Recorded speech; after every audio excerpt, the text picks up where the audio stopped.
reaching out beyond time, rising up as a chorus of souls finds a voice, flickering through the void. These little sparks cling on to life, everyone caught in this struggle, and then the storms of change they fan the flames, scattering ashes to the wind. Every soul contains a whisper of light, gleaming faintly as it dwindles from sight. No escape, no greater fate to be made. In the end, the chains of time will not break. Colors weave into a spire of flame. Distant sparks call to a path still unnamed. Bear this torch against the cold of the night. Search your soul and reawaken the undying light.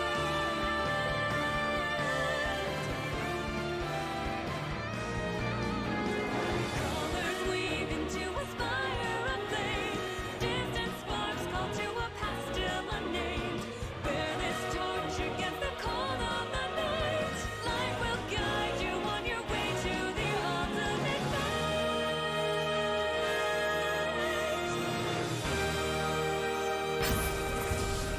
What is going on, everybody? This is Super Live, and we are back with another live stream of Super Smash Bros. Ultimate. Alright guys, so Talk to the Cape, another event going on to the Spirit board. Spirits donning capes are sweeping onto the Spirit board. Defeat them in battle to earn more gold than usual. Alright guys, so as with all of our previous online battles, we will be doing online matches via arena battles. So we'll go ahead and create an arena. We'll make it public. No password required. No friend code required. All you guys need to do is just enter the public arena code. We'll name the arena SLG. There we go. Alright, arena has been created, and stand by for the public arena code, guys. I'll go ahead and flash that on the screen. So just give me 1 second. And there we go. KKTKB is the arena code, guys. We just need 4 people to sign in, and we'll go ahead and get started with the first battle of the night. Plug. Yes, from the previous Splatoon 2 livestream. By the way, guys, Captain Hanafuda is here with me as well for co-commentary. So those of you that may have had any questions that you guys wanted to ask him in regards to, well, all things related to Nintendo, you know, he's you know, if you guys want to go ahead and ask him, he's here with us now. All right, getting a couple of hellos there in the chat for you there, Captain Hanafuda. Ah. Oh, geez. All right, Mason, so how's you it got 4 going? people already in the arena. Oh, I'm sorry, we're waiting for DJ Usapion to go ahead and get started. Oh, looks like Charles Rogers a little sad there. Oh, that's not good. Well, Charles Rogers, sorry that you're not feeling well there, or not, you know, having a good day. But hey, man, you came to the right place. We're doing some Smash Brothers. We're talking about all things related to Nintendo here. So yeah. Gaming Ginger says that they're just gonna wait. Yeah, and just so you guys know, it's 4 battles, 4 players. So after their 4 battles are done, we'll reset the arena. Looks like Mason asked a question what your favorite thing on the Nintendo Direct was. Okay. Actually, I think he was asking you. Oh, well, maybe he's asking both of us. Yeah. Well, why don't you go ahead and answer first, there, Captain? My favorite thing from the Nintendo Direct was the announcement that Zelda Breath of the Wild 2 was in development. I have my own thoughts on that. I think Zelda Breath of the Wild 2 has been in development for a lot longer than them just announcing it. And I think it's a lot closer to completion than most people think. But that's just game development cycle. And I think Nintendo's really good at cranking their games out high quality. So, but yeah, Zelda Breath of the Wild 2, definitely. What about you, James? Yeah, you know, I'm on the same boat as you, Captain Hanafuda. I am definitely excited about Breath of the Wild 2, you know, being announced at the end of Nintendo Direct's E3 presentation. Alright, Charles Rogers says his Wi-Fi is bad. That's alright, buddy. If you're able to get in, then we'll get you in here. If not, you know, we'll have plenty of opportunities for you to do so. Yeah, Joker is killing it right now. And by Yeah. Joker, I mean the one with 3 lives. Yeah, we've got Awesome a lot Man. of Jokers in this match, by the way. Awesome Man is really putting awesome in his name, right? Yeah.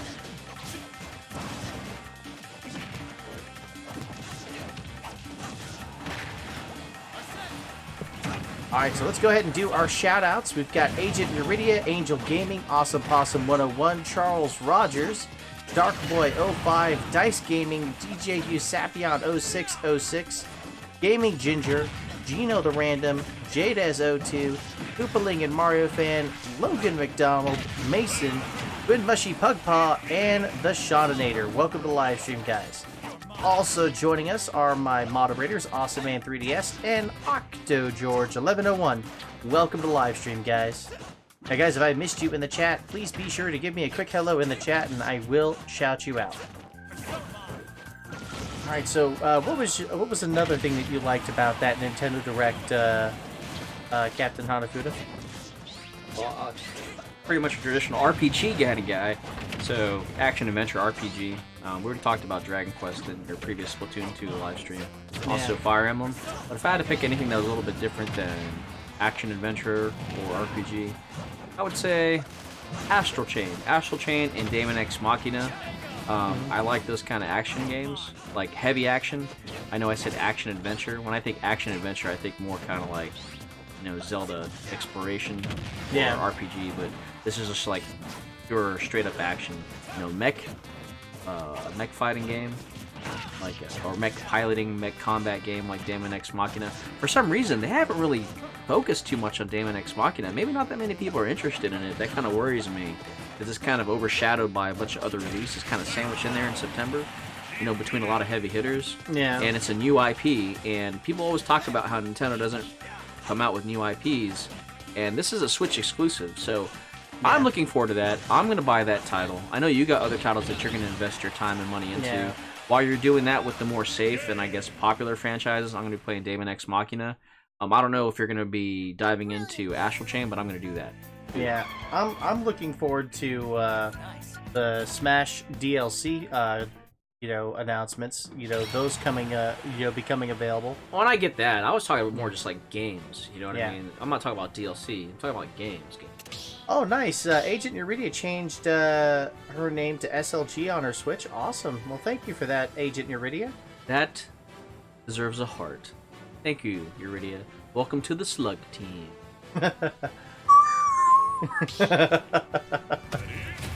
Alrighty, so yes, we've got a few new people joining us in the live stream chat. We've got Jadez02, Michelle B, and Zach Carmen also joining us on tonight's live stream. Welcome, welcome. Great to have you all on board.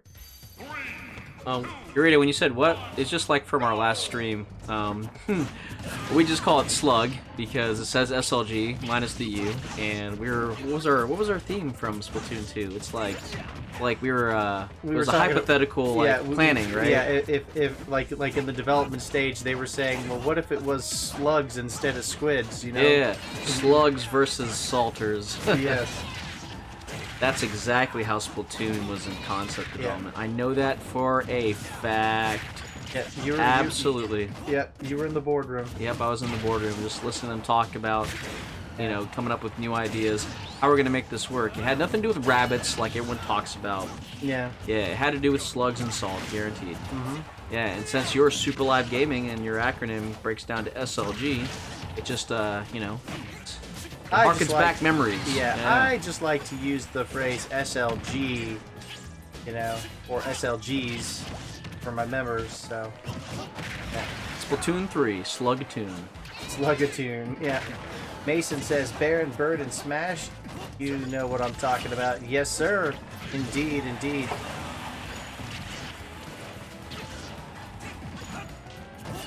Oh, Baron, Bird, and Smash? Yeah. Banjo-Kazooie, right? Yep, Banjo-Kazooie, yeah. You remember playing Banjo-Kazooie back in the N64 days, right? Absolutely. Yep. A few live streamers on YouTube have been actually featuring that game on their channels. More recently, I actually watched That Bald Gamer. He was live streaming it on his channel, and he was actually a huge fan of the games back in the N64. Cool. Well, people are going to play off that nostalgia and try to bring that back, I guess. So, question for you, and also for the chat out there. Between Banjo and Kazooie, I know they're a pair, but if you had to just pick one, Banjo or Kazooie, who would be your favorite? Who would you pick? I'll start off with you, James. Let the chat decide. I would for themselves. I would have to go with Banjo, honestly. I mean, that's just me. I mean, you know, before Banjo-Kazooie even came out, you got to play as him in what's it called? In Diddy Kong Racing, right? So, you know, and there are moments in Banjo-Tooie where you can actually play as Banjo alone. You know, where they separate. You remember that aspect in Banjo-Tooie? Yeah. Okay. Well, it sounds like you're a Banjo fan. I'm gonna be honest with you. I like Banjo too, but if I had to pick one to go on an adventure with, it would definitely be Kazooie, because Oh, nice. I think in Banjo-Tooie for N64, the sequel game, right? Yeah. Also, I think on Rare's Rare Replay, they had Banjo-Kazooie and Banjo-Tooie, right? Mm-hmm. The two ways to play that game. Maybe there's a third way. I think they also have it online for Xbox, but I can't recall. Yeah. No, like I think in Banjo-Tooie, Kazooie would rip into Banjo every now and then because of how useless he is. You know what I mean? Yeah, without yeah, Kazooie. Without Kazooie, because Kazooie had like all the really cool power-ups and abilities, right? And like I think Banjo was more or less an anchor for her. You know what I mean? Yeah. And you know, granted, she would hitchhike in his backpack and not fly around or do anything. Yeah. But you know, there you go. I would pick Kazooie if I was going to go on an adventure. All right, so we polled the chat, and it looks like a few new people have joined in the live stream chat. Looks like Darkboy05 is going for Kazooie. Shigeru Miyamoto going for Kazooie as well. Jades02, Banjo, and Banjo. Nice. Well, don't forget Michael B. Michael B said Banjo there. No, Michelle B. Oh, Michelle B. Yep. I wear glasses. Yep.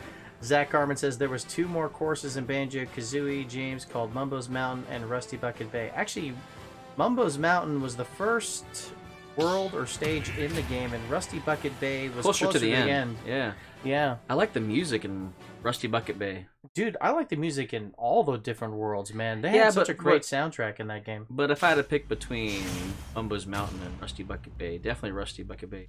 Yeah. Hey, that one kid. What is up, dude? Welcome to live stream. Thank you for joining us.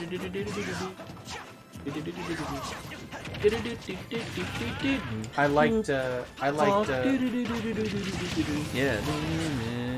I like Click Lockwood. I like that song, the springtime theme. Click Lockwood.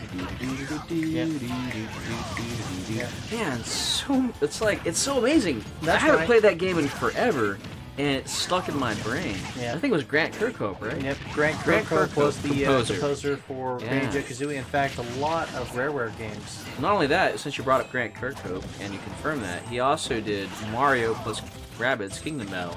I suggest, if you have the time, the interesting point, there's a tie into this, you better get to that music while you can.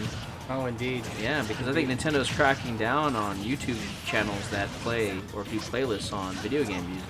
Yeah, Zach Carmen actually grew up playing some of the Banjo-Kazooie games, and he loves the soundtrack as well.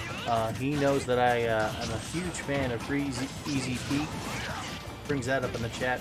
See, Paul Harvey 98 is also joining us in the chat. Welcome, buddy. What did you want to talk about that as far as the crackdown on the video game music, or is that something you just want to kind of glaze over? No, I will just glaze over that for now. I mean, you know, there is currently a crackdown, but that's only for a specific company at this time. I don't think Rareware music is affected.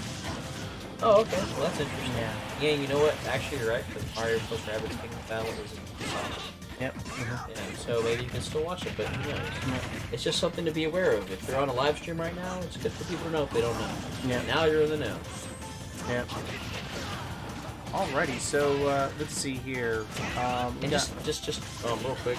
Yeah. I'm not saying that I'm either agreeing with it or disagreeing with it. I'm making sure people understand what's going on. Oh yeah, totally. Alrighty, so guys, just so you know, the way the battles for tonight's live stream works, 4 players, 4 battles. Right now, this is the 3rd out of 4 battles for this group of fighters. We're going to have one more battle after this, then we're going to reset the arena, and we're going to invite 4 new people to join in and participate in online battles.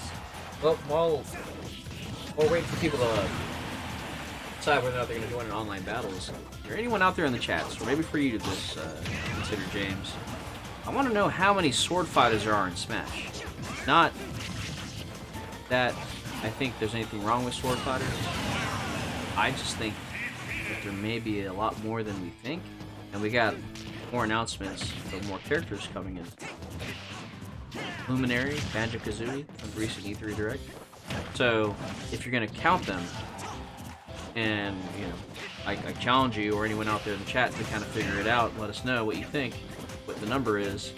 I guess kind of the criteria for it would be alternate costumes do count, especially if they're, like, in the count, that is.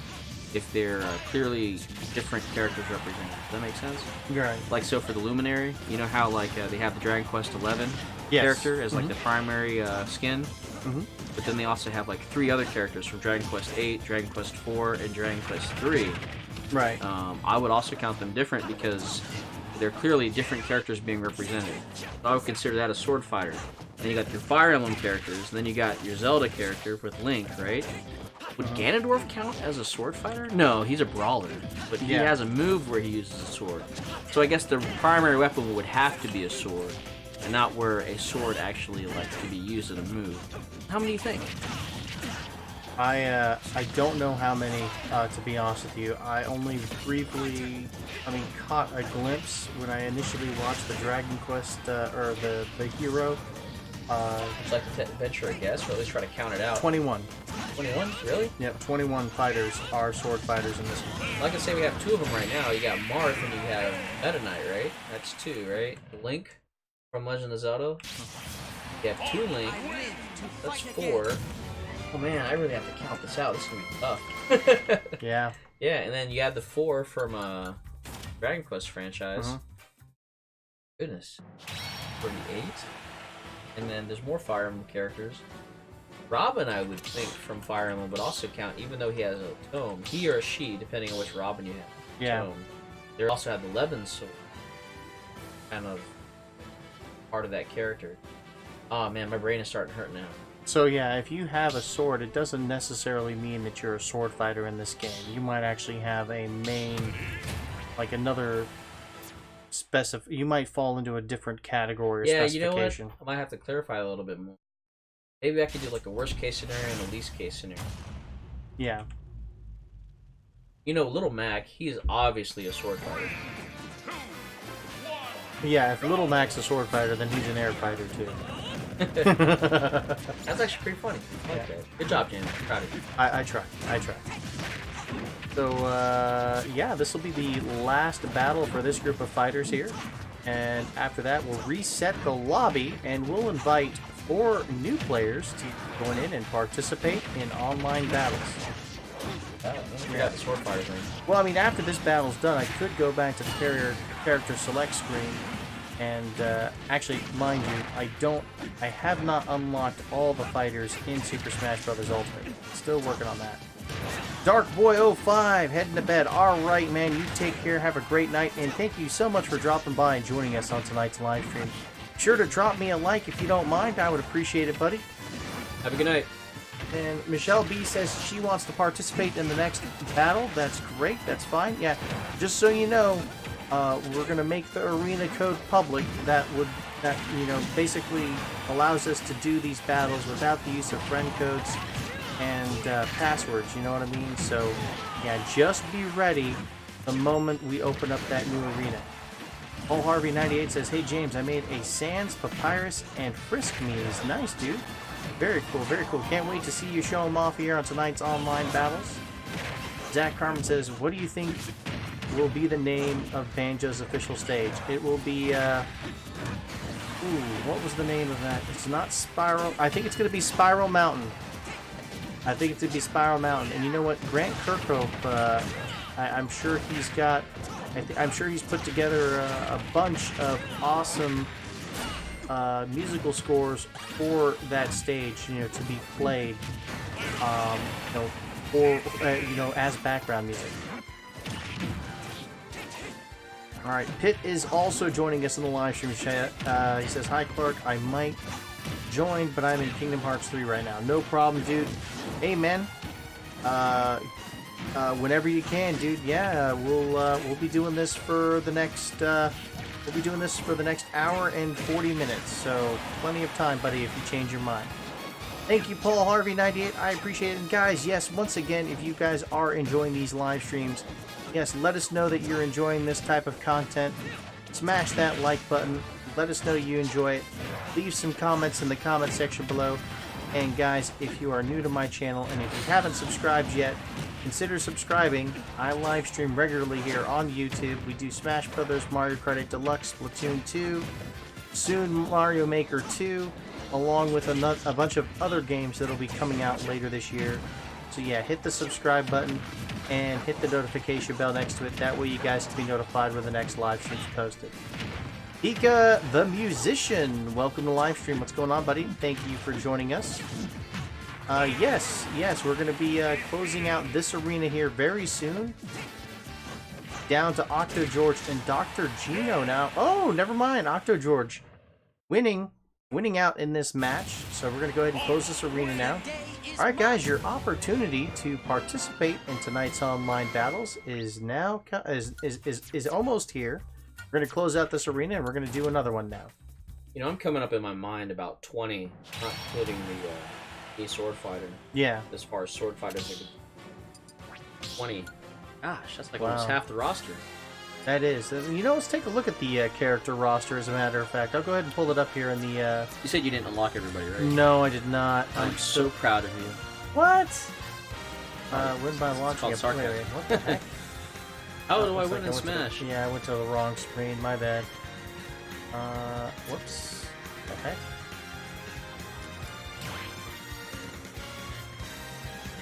Alright, so we're just going to go ahead and go to 1.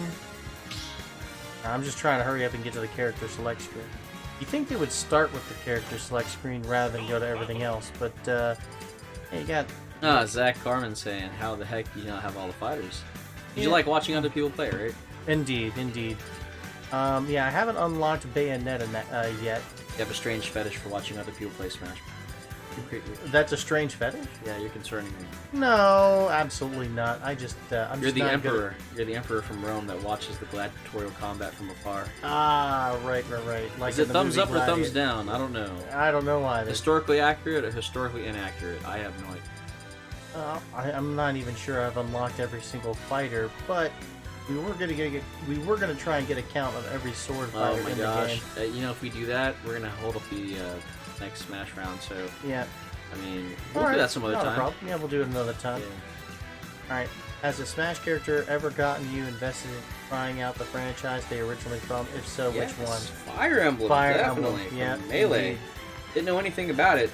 We watched a was it a VHS tape of Fire Emblem, History of the Emblem, I think it was called, the subtitle for it, from ADV Films at the time. Yeah, that was back in high school. Yeah, Those are high school days. Yep, it was early 2000s. I would say it was 2001, 2002. I think it was 2001. We watched Fire Emblem on a VHS tape.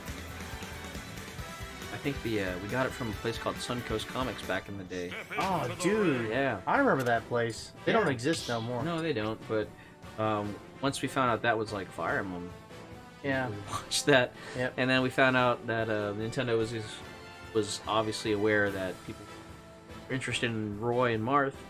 That then they released that Fire Emblem game for the Game Boy Advance, which had nothing to do with Marth or Roy. It was just Fire Emblem Succession. I think it was the 7th game in the series from Japan. Right. It was the first that was going to be released in North America, so they just titled it Fire Emblem. Yeah. Just to try to like play off of popularity that we got from characters in Smash Brothers. So Right. yeah, definitely that one. You know, I'm surprised they don't have Advance Wars representation in Smash Brothers. Advance Wars or Famicom Wars has been around for a long time. Yeah.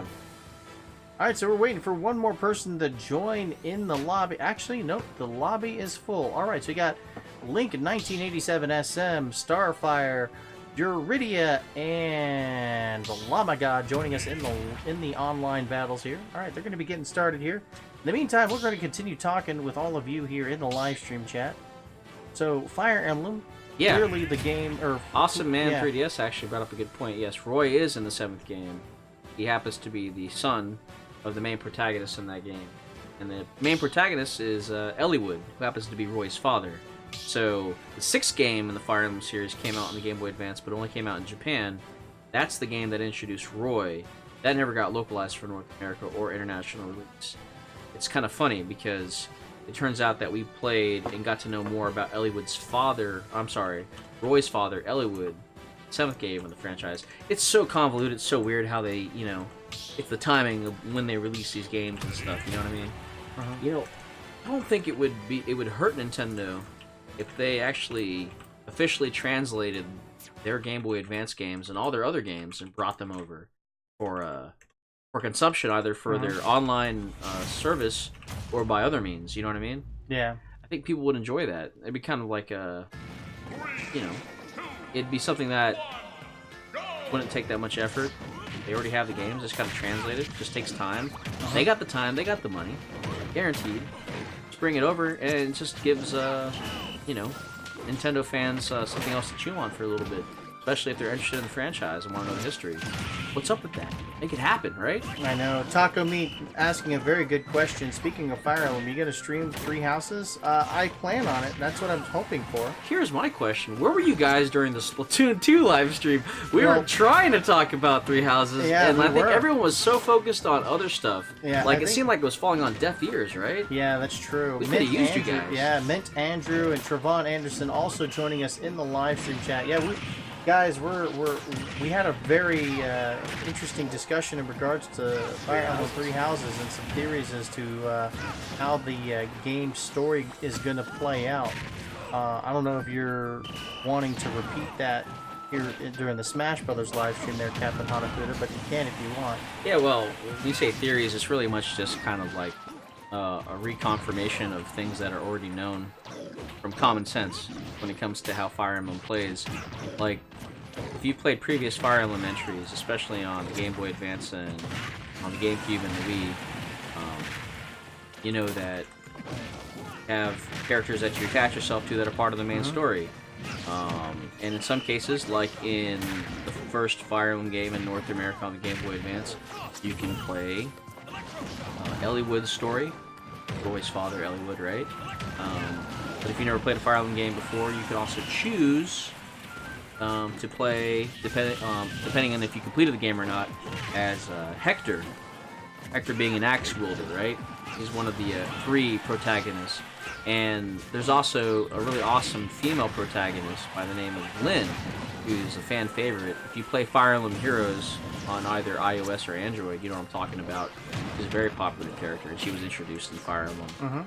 In fact, she was the first character you were introduced to in the first North American localization of Fire Emblem, because I think she was considered more of like the prologue character to kind of get you into the game mechanics of how the game works.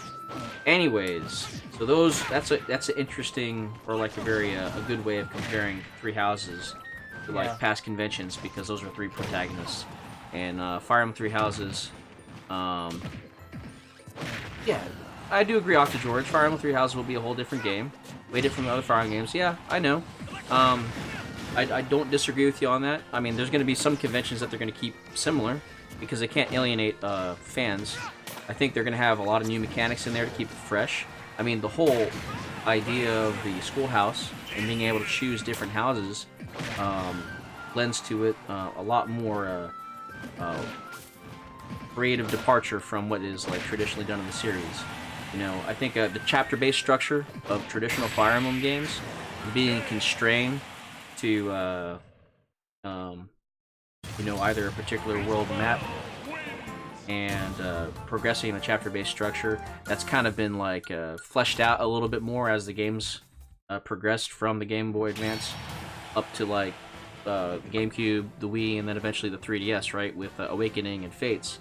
What I was trying to get at was the similarities before going about the departures. Cavaliers can attack twice, which is pretty crazy. Oh yeah. What I'm interested in is how you can actually choose what you want to focus on when you're trying to train each of your individual characters.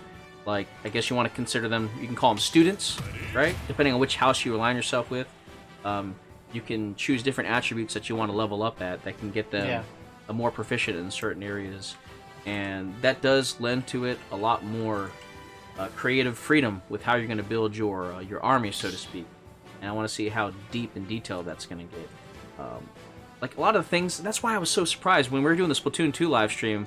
We were talking about how they didn't really focus on Fire Emblem Three Houses too much. The fact that Mario Maker 2 is coming out, what, next week, right? Yeah. And the next big game from Nintendo, major IP, right? IP, intellectual property, right? Fire Emblem Three Fire Houses Emblem Three Houses. comes out next month, and that's going to be quick. And they didn't focus on it as much, if at all. Like, I was actually wanting to know if they were going to do like a Fire Emblem Three Houses setup at E3. It turned out that they did multiple setups, but they were did. focused on Luigi's Mansion 3 specifically, Yeah. and Pokemon Sword and Shield. I'm a little, I love Pokemon. I can see that it's more of an engaging franchise globally. E3 is kind of like a global event, right? It just happens to be held in Los Angeles in North America. But I really wanted to see them push Fire Emblem more, and they really didn't do it. There's a couple other things about Fire Emblem I want to see, like Cypher Zero, the card game. Pokemon's huge, especially their trading card game. That's huge worldwide. I really want to see Nintendo North America push Fire Emblem, but I haven't really seen that. Like, the biggest thing that we got right now is probably the mobile game Fire Emblem Heroes. Yeah. It's yeah. very accessible, but, Let's see here. This is Tarek the Demon Lord. Water and Magic says Akane Hiyama is a yandere and would do great in this game. Isn't that an anime character? Yeah, I don't remember what anime she's from, but yeah, she's definitely a Yandere character. Can you look that up real quick to see what anime she's from? I'm not familiar. I could be Yeah. familiar because there's so much information out there, man. I forget. But Yandere girls, man, you gotta watch out for them. Yeah, indeed, indeed. Love Tyrant, I believe, is the name of the very lovely Tyrant of Love, based on a Japanese comedy manga. I haven't had the privilege to watch that yet. Yeah, neither have I. Is it relatively new there, Tarek? I'm not 100% familiar with it, but there he goes. He posted in the chat. So confirmed. Love Tyrant is the name of the anime. Zach Garman said he saw Detective Pikachu yesterday. Did you see that movie yet? I did see Detective Pikachu. In fact, I will say that it was definitely made for kids. Yeah. But guess what? I'm a kid at heart, so I actually liked the movie. I liked it. There's a couple of liberties that were taken for the sake of, because it is made for a Right. children's audience. I'm a little bit older. Maybe we, Yeah. all of us could possibly see, like, as Nintendo continues moving forward with like their partnerships with Hollywood and or Hollywood studios, or what they could do with other live-action Pokemon movies. Yep. But Detective Pikachu was actually a lot funnier than I thought it was going to be. And, I don't want to spoil the ending or anything like that, but it was pretty heartfelt. I liked the ending. I never played Detective Pikachu for 3DS, so I don't know if it parallels with the game, the story for the movie, that is. Mm-hmm. But I was surprised by the ending. I wasn't expecting that. And it was pretty heartfelt. Kind of made me feel a little, what do you call it, refreshing, you know what I mean? Yeah. Yeah. And Dang, Starfire taking everybody left and wasn't right with that. wasn't a bad movie. that attack. Wasn't a bad movie. It's funnier. There's a lot of adult humor in there that a lot of younger people would miss out. But it's, I liked it. I'd watch it again. Yeah. Oh, Octo George asking if I've seen Godzilla King of the Monsters. We talked about that during the Splatoon 2 live stream as well, but I think you're too busy splatting opponents there, Octo George. No, I have not seen Godzilla King of the Monsters yet. I plan on seeing it before it goes out of theaters. One of the things we talked about that you may have missed out on was we were asking, where's the Godzilla games? Usually they do like a tie-in, you know what I mean? Yeah, definitely. Like cross-promote or whatever, like that seems to be kind of standard. But I have not seen a legendary film, like modern video game, like on Nintendo system. Right. And I don't know if one exists for like the Xbox or the PlayStation, since the reboot happened back in 2014, 2015, I forget. Yeah, I think it was 2014 when they released the Western version of Godzilla. Yeah, I just remember like on the PlayStation 2 and I think maybe on the PlayStation 3 there have been a couple brawlers, like, and this was the King of the Monsters. I haven't seen that, but no, I do plan on watching Godzilla King of the Monsters. I heard good things about it. I maybe as soon as tomorrow. I might have some time. I'll probably watch it. But I look forward to it. See see. Was it Talking Me? Says, after hearing about all the National Dex and Nessa drama on Twitter, I'm glad I'm not particularly a Pokemon fan. Hey, you know what? I've seen a lot of the Nessa drama too, online. I don't know. I think sometimes it's interesting what makes the cultural zeitgeist in conversation. You know what I mean? Yeah. You know, I mean, I would challenge you, James, to look at online to see what on your free time what's going on with Nessa, just so you're familiar with what's going on. Oh, Nessa's the She's the water-based Yeah. gym leader from the Pokemon. That's E3 right. Yeah, they Retro. revealed her during the Nintendo Direct E3 presentation. Oh, I'm not 100% certain on what the drama's all about or what the big deal is about it. Yeah, there's a Godzilla game for the PS4. Really, Otto George, we didn't know that. Michelle B asked, do you plan on seeing the Sonic movie? I don't know. Well, if they make the changes that they say, I don't know. Honestly, Michelle B, I might wait until it becomes it's available on Blu-ray or digital. The only reason I watch the Sonic movie is for Jim Carrey, and that's because he's Robotnik. And I'm a big fan of Jim Carrey because I grew up on his movies, like Ace Ventura, and yeah, right, Liar Liar being another one. So I have hope for That that. was actually a good movie too. I have hope for his character, so that should be interesting, right? But I don't really care for Sonic's design. Like, the fact that actually got pushed through, like, I guess their quality assurance, quality control, and they had to wait for, like, the public to react to it. Like, you could be happy that they are changing it after the fact, but the fact that they even got to that point, that's a lot concerning. They have, by they, I mean Sega. Sega's done a really bad job with their Sonic, like, franchise when it comes to trying to ensure quality, you know? And Yeah. I'm not picking on Sonic. Like, you can look at the history of Sonic for the past 15 plus years. Yeah. People are gonna agree with that because, like, the history's out on there. Well, the like, franchise is almost 30 years old now. yeah, but there's like an inconsistent quality when it comes to the games, especially like the reception of the games. Like, first and foremost, like, Sonic is like a video game character. Those games, especially like the really buggy ones, and it's not just like something that. It's not like every other game release or, like, you know, a couple games down the line it'll be really buggy. They've had issues like back to back to back in some cases with the quality of Sonic games, and that's why he gets dogged on all the time. You know what I mean? Yeah. And then the whole furry thing as well. Like, you know, I don't hate on furries or anything like that, but I think a lot of people like paint it in a negative light because of that. You know, so there's like the cultural and social like perception and stuff. I don't want to go down that road. I think the biggest issue that Sega has with Sonic is that they don't care. They don't do enough to take care of the Sonic franchise, whether it's video games and their merchandising and licensings for movies and such, as well as Nintendo does. And they need to, because Sonic still sells. Imagine that, it still sells, so that tells you a lot of people still care about it. But they could do a lot better if they just put a little bit more time and attention in my short-sighted opinion. You know what I mean? But, you know, the fact that he's in Smash Brothers tells you that he's really beloved and he's a really important part of gaming history. Yeah, do you see another Sega Console? No, not another. Well, not another. Actually, that might be a good.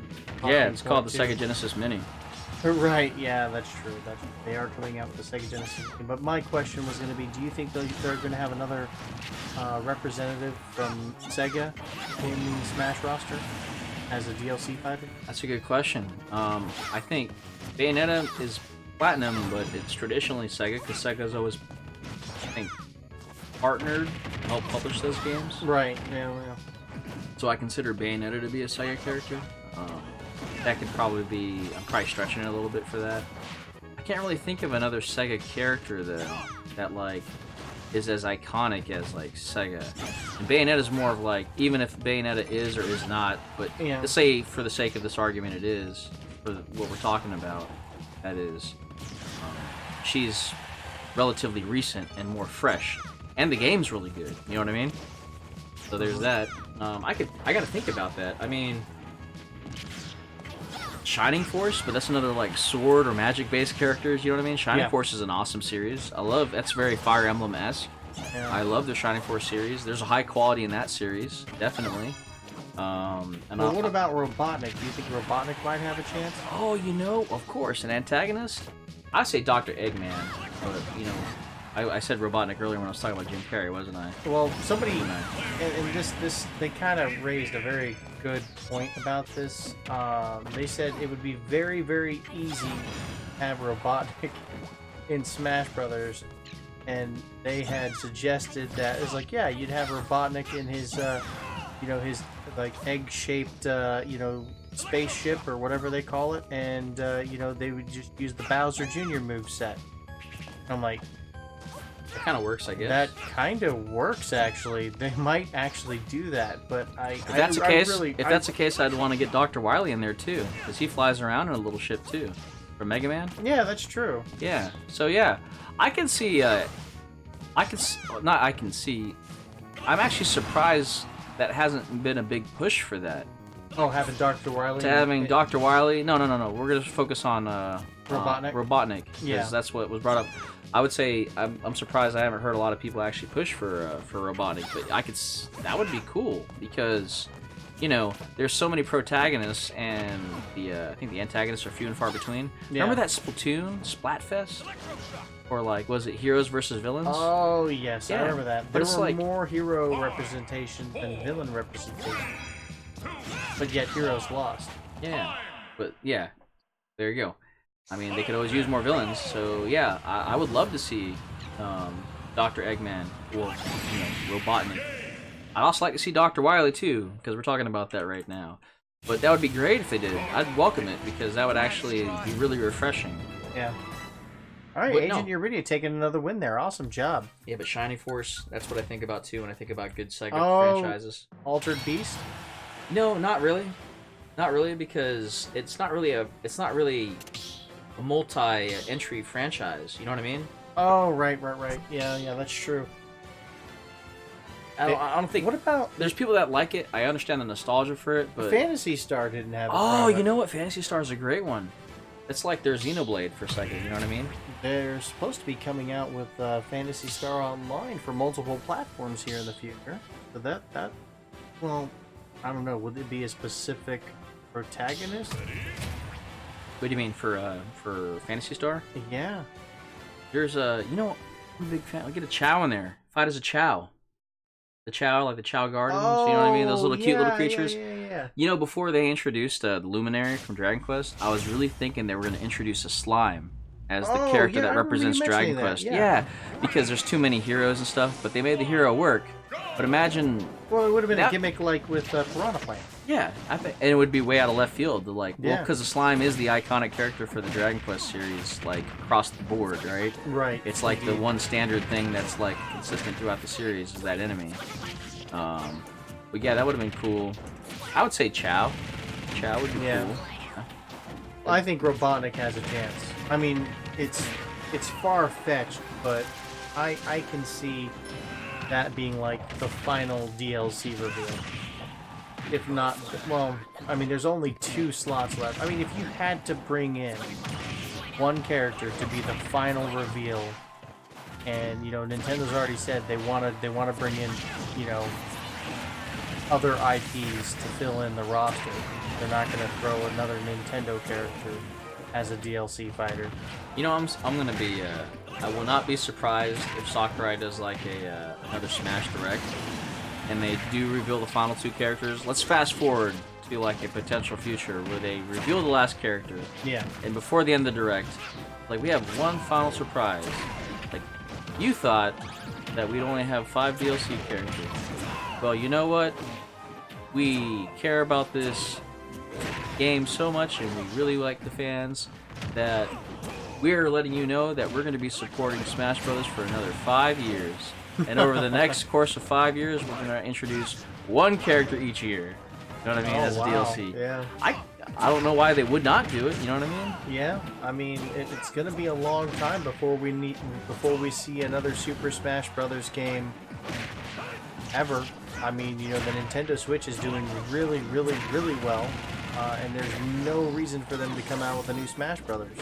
They usually wait for a new generation of console to come out before they introduce a new Smash Brothers game. You know what I mean? I get it. Think any characters from new games might be introduced to the Smash roster, like Astro Popo. You know, that I don't know who the primary, or I don't know who the protagonist is in that game, but we're gonna probably get some more information closer to the game's release, and I don't know, maybe they might put the main character or the protagonist in the game as a DLC title. I'd like to hear the Spanish translation for this. Policia, Astro Policia. Astro Policia.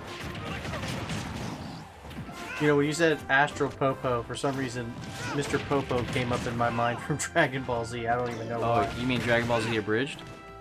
Oh, even better, yeah. First rule of Mr. Popo's training. Don't talk about Mr. Popo's training. Hi. What does he say when he shows up in their dreams? Like his face will show I just up? remember him calling everybody maggots. Oh, really? Yeah. Mr. Popo's boot camp. You know, you should do a video on the Amiibo collection. Yeah, yeah. You know, and sometimes, you know, and that's another Is that something problem that people are ever interested in? Because, like, I I know. don't even know anymore, man. It might be dead. Yeah, Amiibo might be dead, but you know, I still love it. Well, yeah, and they're still coming out with Nintendo or with Amiibo. Yes, Nintendo's, no, you're absolutely right. Amiibo is still coming out with Nintendo. What I meant to say, but is I think it's kind of dying down now. You know, I think Yeah. Amiibo is getting done with the Nintendo releases. You know, there's too many of them. You know what I mean? meant to say was Nintendo. I thought Nintendo was gonna slowly discontinue like Amiibo releases, but no, they're still going strong. That is the best face ever, by the way, for that Mii Brawler. Yeah, It reminds me of Rock Lee. I think that's what they were going for. Rock Lee from Naruto. Is that right? Yeah, that was actually Frisk from Undertale. That was that original, or that character. Was that design. Lamagod? It was. Lamagod, I like that rendition. It does look like Rock Lee. If I'm wrong, let me know. All right, guys, we're resetting the arena. So if anybody who has not played yet wants to play, be ready because we're gonna flash the public arena code here right now. You still want to talk about Fire Emblem Three Houses? Because I'm looking forward to that still. I got the War Master Edition. Pre-ordered, paid for. Can't wait for it to get in. I know that I'm gonna unbox it. Okay, good for you. Yeah. Good for you. I would like to be there for that. Also, if nobody knows and you're still on the fence of getting Fire Emblem Three Houses, if you do pre-order it from a certain game store, you can actually, in the North America, especially in the United States part of North America, if you pre-order from a certain game store, you are guaranteed on the day of release, once you pick up your pre-order, not guaranteed, limited quantities, but you'll get 3 pins representing each of the houses. So like the Black Eagles, the Golden Deers, and the Blue Lions. That's actually pretty good. That's a pretty sweet deal. Yeah. But I think these are the same pins that are coming out in the European Special Edition release. Yeah. So like, you know, Europe's been getting a lot of really cool special editions. And you know, I'm kind of. Link's Awakening, man. Yeah, Got a I saw that. Steelbook. That's pretty rad. They get a steel book and an art book, and they got the royal treatment even with Super Mario Brothers U Deluxe. I get it. The UK gets the royal treatment. It's the Yeah, gotcha. yeah, But you know what I mean. Hey, jokes are coming. Jokes Yeah. are coming. But you know, it's not just UK. It's also the whole of Europe. I think. Right. All right, so we got Jadez02, DJ Meg, Cole, and Shelly. They're joining us in this arena. We're just waiting for Cole and Shelly to make their character selections, and we'll go ahead and get started with this first battle for this group of fighters. And you know what? I just Oh, is realized Uridia we leaving? have- Good night, Uridia. Oh, Uridia taking care. All right, get some rest, and we'll catch you next time there, Agent Uridia. Thank you so much for coming by and participating. It was great watching you win some of those battles there. So awesome job. Get the slug. Nice. I can't do it. Yeah. I need more water. We've been talking so much that my throat is dry. Alrighty, so it looks like our fighters are ready to go. We got 1 Ness, 1 Piranha Plant, 1 Joker, and 1 Luigi. Alright, here we go. I want to see another Mother game. Still waiting for Mother 3. No, a lot of people have been waiting for that game. It's already... They released it for the Game Boy Advance. Yeah, like In Japan. forever ago. Yeah. By forever ago, I mean like a long, long time ago. Have Yeah. you seen the Game Boy Micro edition of the Mother 3 Game Boy Micro? I have not seen the Mother 3 Game Boy Micro. Well, there's a deluxe edition for the Mother 3 Micro that is as cool as watching this play in very slow-mo. Yeah, and normally I will highlight a video for Ultimate Lag. And this actually... It's pretty bad. Yeah. Actually, you know what? I have it on the events page versus the stream now page, so I'm unable to make highlight videos from. I don't think I can. Don't worry about it another time. Anyway, I realized that I failed to put the primary broadcast overlay up. We had it on full screen the whole time, but yep, there we go. Primary broadcast back up. Awesome. So, guys, if you have any questions in regards to, you know, anything that you guys want to talk about Nintendo related, feel free to post it in the chat. We'll go ahead and talk about it with you. Well, I like what Awesome Man says. Come on, Doug, give us Mother 3. I know now. How about this instead?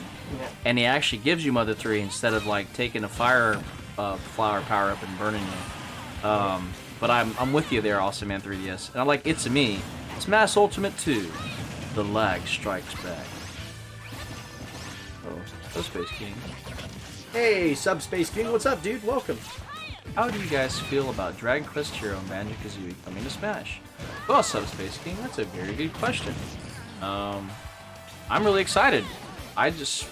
Dragon Quest, first of all, I don't know what took them so long. Like, Dragon Quest is the reason why we have JRPGs being, like, really popular and, like, a thing, right? Dragon Quest was the first console JRPG, right? And the reason why we have Final Fantasy and why it's so big nowadays is because of games like Dragon Quest. So it's good to see Dragon Quest representation, because if Smash Brothers is anything when it comes to the roster, it's paying reverence and honor to gaming's like biggest icons, right? Yep. In history. So yeah, Banjo-Kazooie, same thing. Banjo-Kazooie, Rareware has a long illustrious history with keeping the Nintendo 64 afloat while Nintendo was trying to figure out their strategy against optical media in the early 2000s with the power of the PlayStation 1 beating out the N64. Yeah, Rareware, a UK-based company, helped keep Nintendo afloat. And they became so attractive of a company that Microsoft eventually bought them out. Yeah, I think it's appropriate to have Banjo-Kazooie there because I think Banjo-Kazooie is very important for Nintendo's history because it represents Rareware, and Rareware did a lot for Nintendo. Yeah. And Nintendo owes a lot to Nintendo. Or Nintendo owes a lot to Nintendo. Yeah. Of course Nintendo owes a lot to Nintendo. Nintendo owes a lot to Rareware, and I'm glad to see that Banjo-Kazooie. Plus, Banjo and Kazooie are an awesome character. Yeah, and I'm thinking that we probably will get some more news about Rareware games coming to the Nintendo Switch in the future. They may not be ready to announce it yet because, again, Banjo-Kazooie is just revealed to be a new DLC fighter in Smash Brothers. Yeah, Subway's King saying Dragon Quest is a big deal in Japan. Absolutely. And it has cult following in North America, and it actually got a bigger presence in, I think, in South America and some European countries. But it's just, I think it's popular in North America. It's not as popular as it should be. But in Japan, it's huge. Like Yuji Horii, I think the creative force behind Dragon Quest. He's, I think, more recognizable than Shigeru Miyamoto in the Japanese eye, the public eye. I think people are more familiar with Yuji Horii than they are with Shigeru Miyamoto, and I'm not joking about that. That's like something that I think that's just something that's known over there at least. It's kind of funny because over here, no one really knows about Yuji Horii, but everyone knows about Shigeru Miyamoto, especially if you're a Nintendo fan. Yep. But no, it is a big deal over there. Like, I mean, you know, a lot of people that play video games, whether it's Smash Brothers or Nintendo, or PlayStation, if you're in the video game culture, chances are you probably like anime, and chances are you probably like Dragon Ball Z. Not everybody, of course, but chances are you've been exposed to or you like it, right? And that's what's also cool about Dragon Quest is because the character artwork is done by Akira Toriyama. Yeah. And, you know, that resonates with a lot of people, especially the ones that are fans of Dragon Ball Z and Akira Toriyama's style. So, like, you know how Yoshitaka Amano is, like, the one for Final Fantasy? And he does, like, all those fantastical drawings and stuff?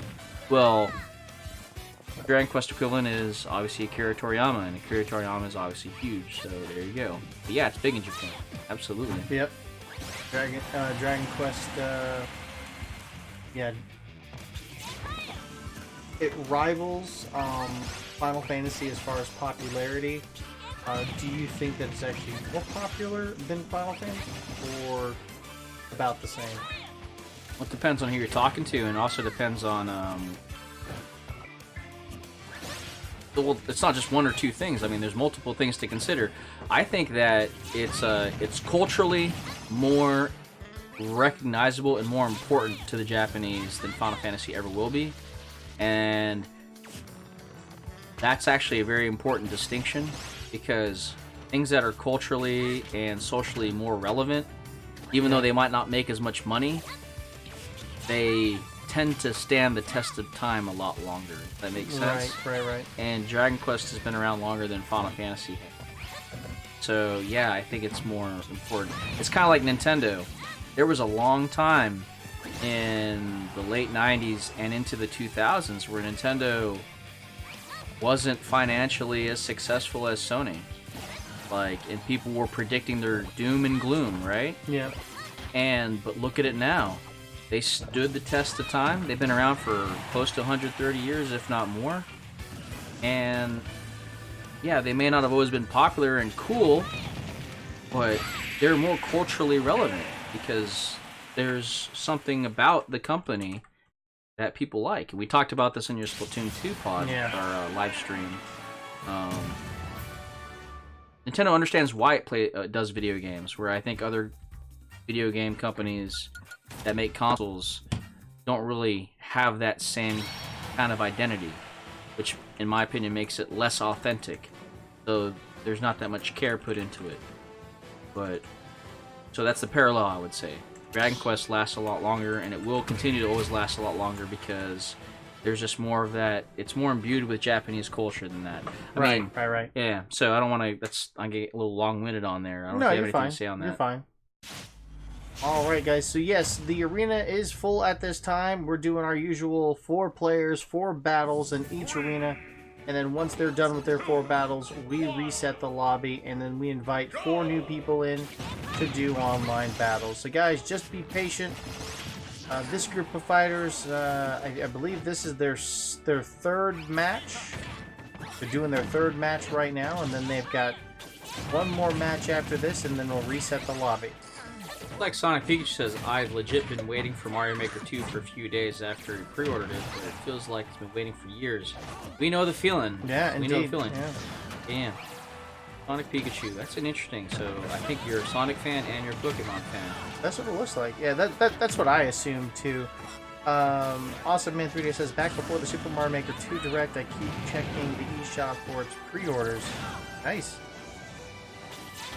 So I take Awesome Man 3DS, you're a digital guy, not a physical guy, right? Yeah, I've got to have physical media. I mean, the only exception is Mario Maker 2 because I knew that it was going to be a midnight launch, but there's not a single GameStop or other video game retailer that's going to stock, or like, you know, we're not going to get a midnight launches, right? For Mario Maker 2? Yeah, I think so. It's a big release.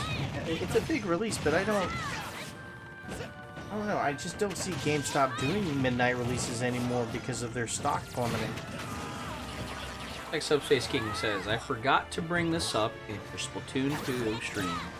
Nintendo said that 100 times battles will appear 100 times more often during the final split. Wow. Oh, that's right. Yes, I did remember seeing an article online talking about how they're going to increase the number of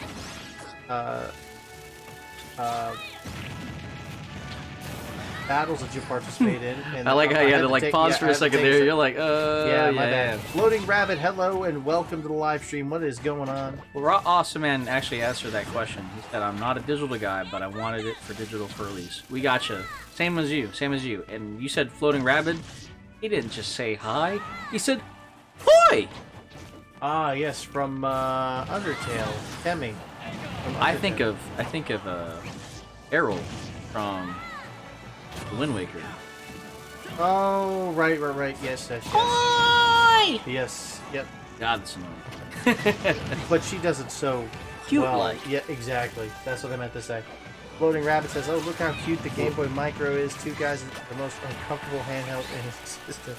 Hey, it may be the most uncomfortable handheld in existence if you have meaty, what do you call it? I don't know, sausage fingers, but it is probably the most beautiful Nintendo Portable ever constructed so far. It was like, didn't they come out with like this limited edition one where they only came out with so many of? Actually, there were a couple of limited they edition have ones. a couple of them, and I'm just going to be, what do you call it? I'm going to I'm gonna boast a little bit. I have all of them. I have all the Game Boy Micro variations. Dang. Yep, even the limited Club Nintendo faceplates that came out only in Japan that now go for like crazy prices in the after-sale market. I have all of them, and it is a beautiful system. And I was actually looking at them and just kind of like you ever look at like old videos when Reggie like introduced like the Game Boy Micro when I was pocketing everything. And like Reggie's a big dude, right? He kind of gets like lost in his like image and stuff. Yeah. But like when you hold one in your hands and you realize the time and place when it came out before like cell phones became like super like essential, you know? Mm-hmm. And this is even before iPhones. It's like, how did this thing not be more successful? The thing is super portable. Yeah, the screen's small, but because of its small size, the screen looks great. It's super portable, and it's well constructed. Like, you know how like the Switch console itself, like there's a certain build quality to it that makes it feel way better than the Wii U gamepad. It doesn't feel cheap. Like the Game Boy Micro feels high quality because it's like it's metallic, it's metal, and it just feels good. I remember those things selling for $100 a pop When they were put on clearance. Yeah. No, actually, I think it was a little bit more than that, and then they started selling it for clearance prices. Yeah. And man, if you had the foresight to know how it would go up in price after the fact, I would have bought a whole bunch of them. Hey, Yeah. I was a little bit younger back in the day, and I didn't have that understanding. There you go. Yeah, Sonic Pikachu saying Sora probably isn't happening, and I'm okay with that despite me actually arguing about his chances. I mean, it could happen, but I doubt it. Talking about Sora from Kingdom Hearts making it into Smash. I don't think so. I was going to bet money that, because after they announced Piranha Plant coming to Smash Brothers, I really thought they were going to have Sora, as a DLC fighter, because they were releasing Kingdom Hearts 3 around the same time, where February was going to be the announcement for the next DLC fighter. We later found out that was actually Joker.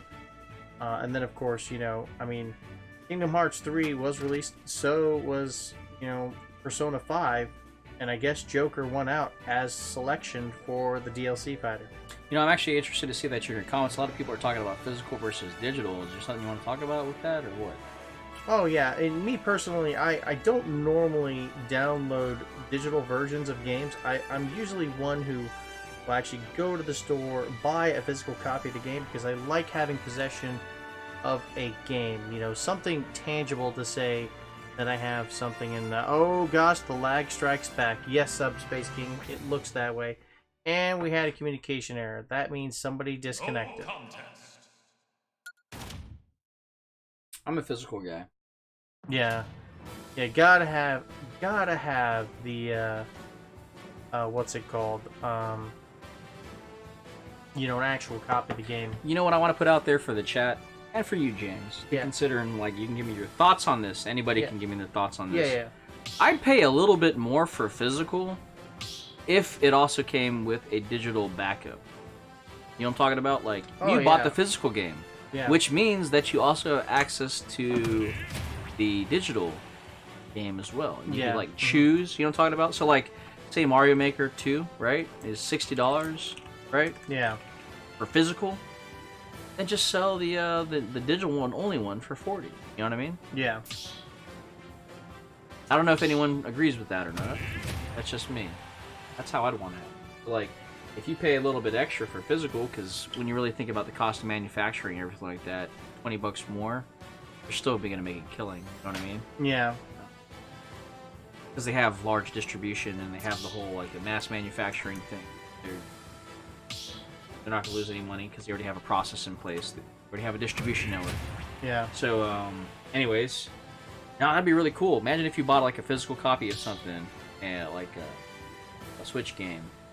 Pay a little bit more for it, but you're guaranteed to have the physical copy and Yeah. also have a digital. That'd be really awesome.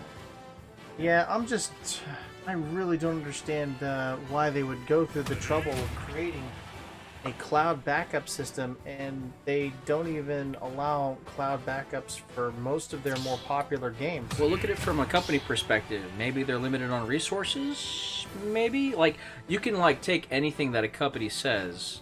They have PR departments, right? Yeah. They're always going to spin it a certain way, the message, to kind of mask any vulnerability or a weakness that they have in their infrastructure. Right. Yeah. The way I look at it, because I don't know the whole story, I look at it from multiple possibilities. Maybe they don't have enough resources available to support it, and it's a cost-saving thing, so they can maximize profit. And that's just my opinion. I don't know that to be true or not, but again, they're making a killing off of their online network, that's for sure, because there's really not much on offer. You know what I mean? Right? Yeah. But they have a lot of people already signed up on it.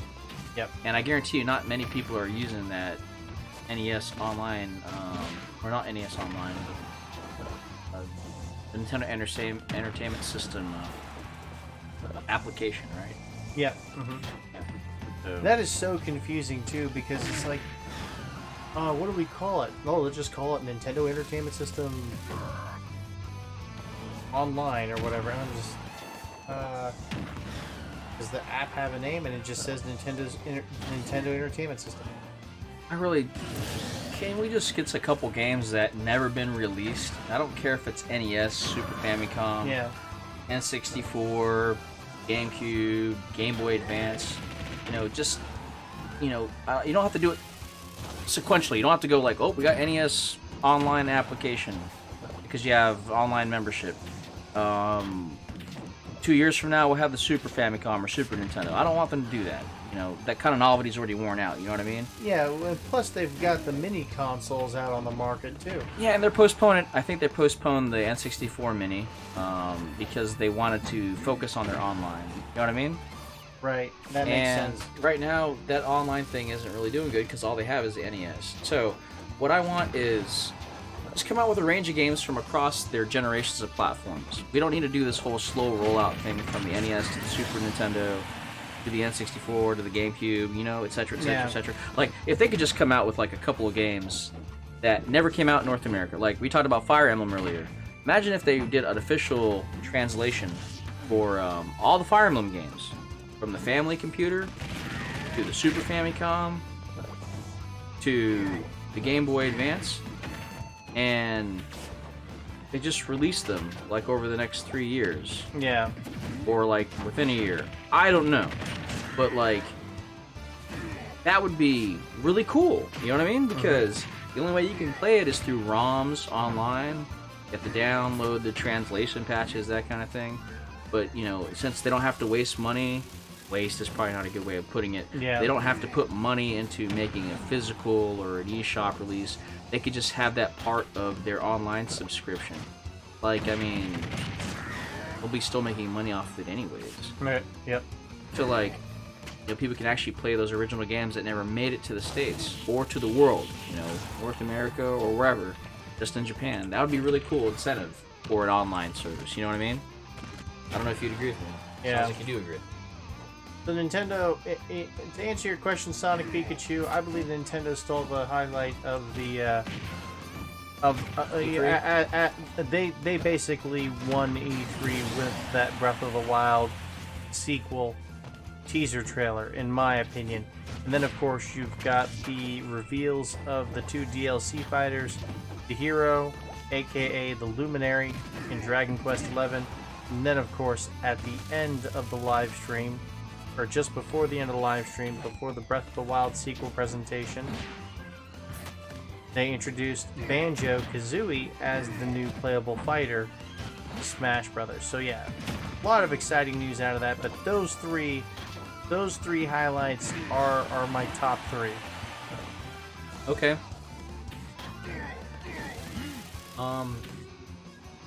You know, when it comes to the concept of who won E3, that kind of stuff, Yeah. I don't really pick like who won. I don't think there was like a battle to begin with. I think it just sounds cool when people say that. Oh yeah. I will just say the one that had the best show presence Yeah. was Nintendo, and then I guess people are always going to pick their favorites as being winners anyways. Yeah. Well, Microsoft actually had a really cool setup with their E3 presentation. Had I don't care. fireworks involved, and Yeah. of course they revealed some games that a lot of people were excited about. I don't care. and I don't care either about some of the games they introduced, but No, I can understand why the fans were up and just basically. well, my reason This for is not wonderful. my reason for not caring is probably not your same reason. Oh, okay. That you don't care. I don't care because a lot of the games they showed, there's a lot of other YouTubers out there that cover Nintendo content that also reviewed E3. And the things that they didn't like is the same things I don't like. All these other companies showed gameplay footage. Not gameplay footage. They showed, like, trailer footage. Pre-rendered cutscenes. They didn't show gameplay. You know what I mean? Right, Nintendo yeah. shows gameplay. That's why I don't care about the other companies, because it's just notional. Like, Ubisoft being horrible for it. Like, the last game that they finished up on was something called Gods and Monsters. Yeah. It was just the trailer footage. There was no gameplay. Now look at Nintendo. They ended on Breath of the Wild 2. I'm pretty sure that's the gameplay engine. You want to know why? Because we're familiar with the engine. Yep. And that lets you know, you're like, oh man, I understand that. That's cool. It wasn't a trailer. Yeah. It was a choreographed sequence of in-game performance, or not performance, but in-game graphics. Yep. Choreographed into the trailer. But that's what the other companies focused on, was mainly trailers and the like. Oh yeah. Like, I mean, Final Fantasy VII being an exception for the Square Enix one, but still, like, I was disappointed in Bethesda's. Did you watch Bethesda's? I did not watch Bethesda or Ubisoft. I kind of Bethesda's so lucky to have amazing IPs. We talked about Doom Eternal during Splatoon 2. Yeah. And how I think that Doom guy is one of my out of left field choices for Smash Brothers Ultimate DLC fighter. I gave my reasons for that. If anybody wants me to repeat why I think the Doom guy from Bethesda's Doom Eternal and Doom 2016 may be one of the upcoming Smash Ultimate DLC characters, let me know and I'll go back over it. But I was disappointed in Bethesda's showing because they focused a lot on a mobile game called Commander Keen that nobody cared about. Like, Commander Keen, that's like history for Bethesda. It's like one of their first games. It was a side-scrolling game, and they tried to upplay it, but it was just like it's just a mobile application. Yeah. And it was a big part of their show. They got some amazing IPs, and they just didn't present them very well. Everyone, go ahead. I'm sorry. Did you know that they're still making Just Dance for the original Wii? Yes, I do. Is that supposed to be like a Wowie Zowie kind of thing? Or? I'm surprised personally. I didn't think they would continue making games for a dead console. Well, don't just look at it as North America. Look at other countries that may or may not have, like, the latest and greatest stuff. They might have just the Wii is like still pretty got a pretty solid install base. Yeah. The Wii, don't just look at it what's going on here in North America. Think about other countries that you may be not too familiar with, that the Wii is still kind of popular. Wow, it is a Is it lag fest? yeah, pretty much. So let's see. I like Sonic Pikachu says, but people with Wii's must dance. Oh, Anna Nishikinoma. This is another Yandere that Tark's talking about in the chat. Chikinomiya. Yandere or Tsundere? She's like, I think she's like really like into the show's protagonist or something like that. So does some pretty unusual things, like some really unusual things. And I guess she's got Got the physicality. yeah, Have you ever seen Konosuba? it sounds familiar. I don't know if I've seen it, but it sounds familiar. Remember that one Smash Brothers stage I was telling you about that shows one of the Konosuba characters, Aqua? She was kind of like shaking her hips. Oh, You need to watch Konosuba. I don't know if anyone in the chat knows about Konosuba.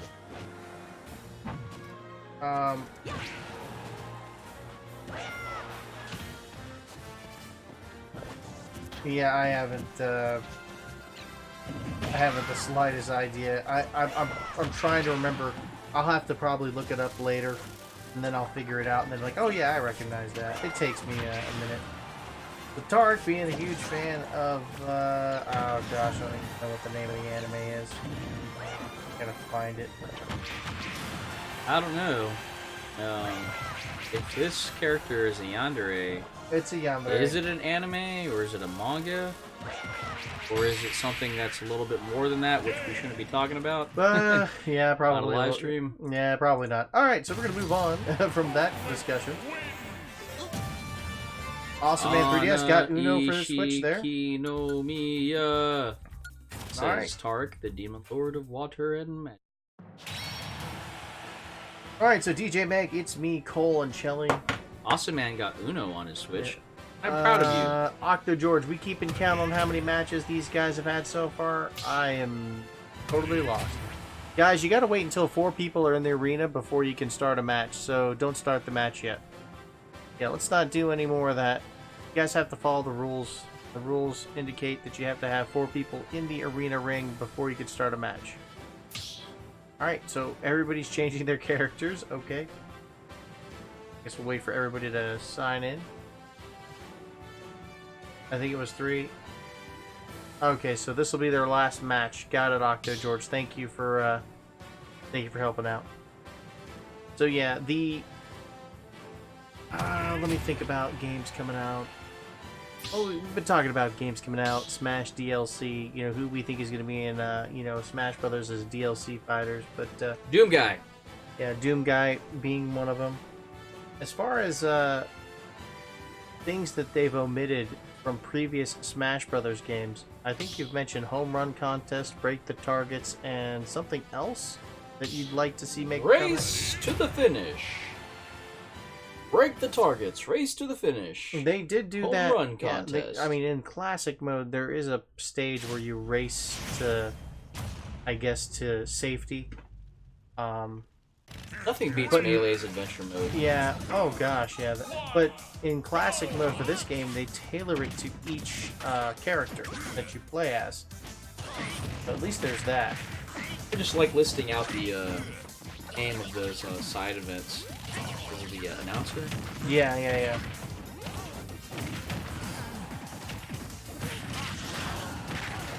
I'm thinking, yeah, if you gotta head out, just let me know, man.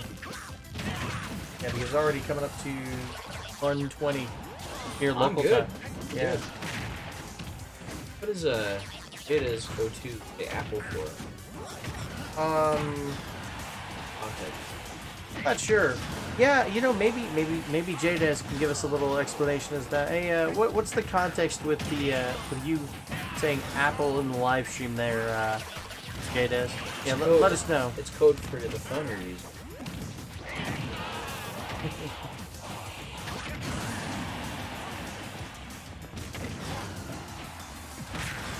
All right, Tarek says, "Why are those?" Well, I have no idea, buddy.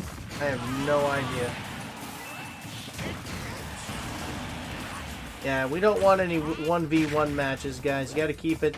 We've got to keep it 4-player matches, 4 battles, 4-player matches at all times. Unknown Gaming says my favorite yandere is Ayano Aishi. Okay, so now I got to look that up because I don't recognize that name either.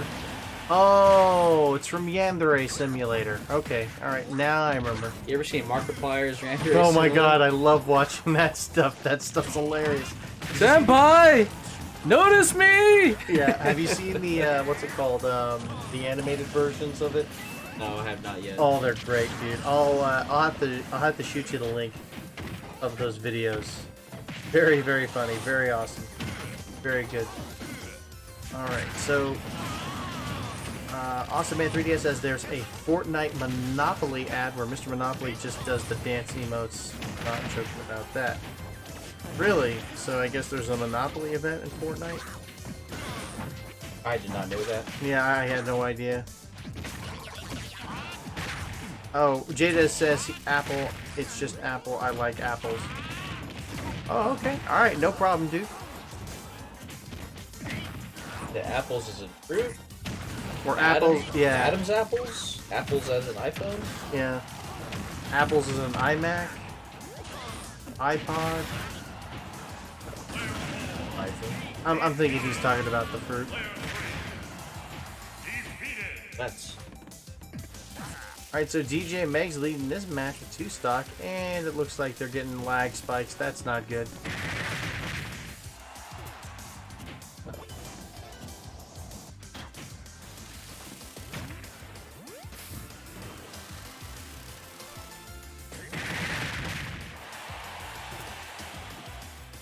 Alright.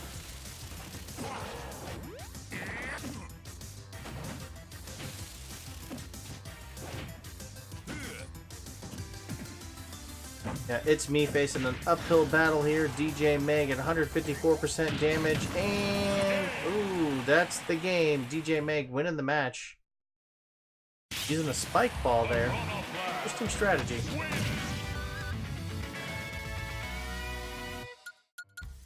Alright, so that should be it for this arena.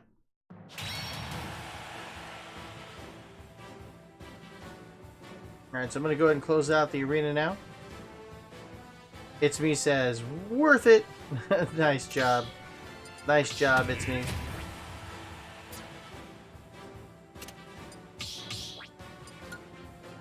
Alright, guys, so it is 1:23 in the morning here, local time, guys. I know some of you probably haven't had a chance to participate yet, but unfortunately, we are going to go ahead and sign off. As you know, again, it's 1:30 here in the morning, local time.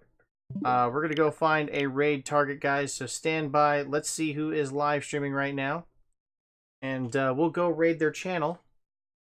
So give me a moment, please, while we do that. We've got a bunch of channels live streaming right now. And alrighty.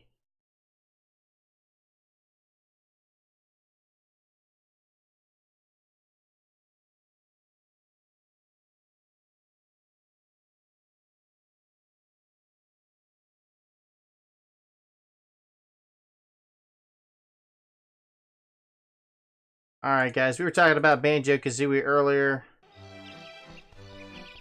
Alright, we are going to go raid that bald gamer. He is live streaming Banjo-Kazooie right now. We're going to go raid his channel, so stand by for the link.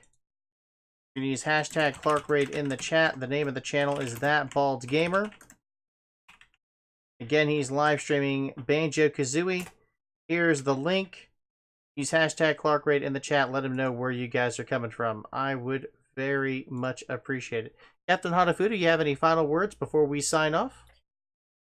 Yeah, this was a fun. I like watching people play during a laggy gameplay. That's always a blast. Yeah. While talking about E3 and future up and coming stuff. I'll look forward to joining you again. Right now, it's getting kind of early in the morning, and that means that energy levels are running a little low. Indeed, indeed. Yeah. Yep. Guys, thank you so much for coming by on tonight's live stream of Super Smash Bros. Ultimate. Guys, if you enjoyed this live stream, please be sure to smash that like button. Remember, your likes and comments definitely help the channel grow. More importantly, guys, if you're new to my channel and if you have not subscribed yet, please do consider subscribing. We do live stream here regularly here on YouTube. Guys, if you guys want to follow me on social media, Discord, Twitter, all that good stuff, hit the links in the YouTube description below.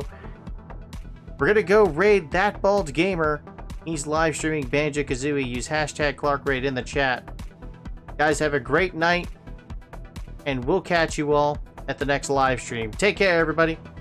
Hey.